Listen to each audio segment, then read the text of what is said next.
Çünkü bolalarım ko'payib ketadimi? Rahmat.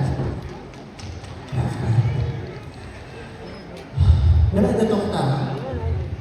Asal Shodiyevanikiga men to'ychiligiga bordim.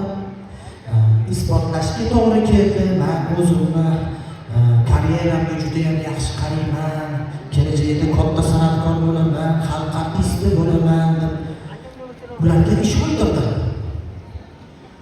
Ular men bilan rasmga tushishdi. Ishonishdi. Kliplarimni qo'yverdim. Lekin baribir yetmayapti-da. Keyin o'zimni fishkamni ishlatdim. Boyaga aytganimdek.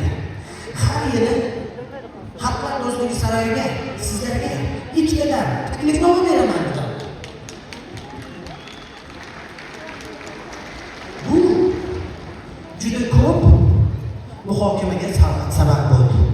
Ular rosa o'ylashdi va bir yoqadan bosh chiqargan holda bu ham kam deyishdi.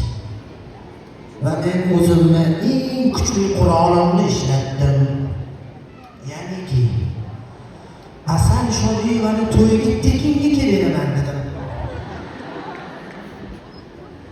Yo'q deyishdi. Ha dedim. Va'da beraman. Mana 2016-yil Asal Shodiyeva to'yiga tekinga boshdan oxirigacha keldi. Shuning uchun men bilan o'rtoq bo'ling.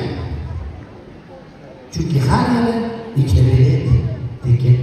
So'mchilikka borish kerak bo'lsa, meni chaqirasizlar, bilet bilan hal qilamiz. Ha. Ko'p gapirmoqda, to'g'ri. Hozir Asal Shodiyeva ko'rinmaydi. Chunki ko'p hazillashib oldim.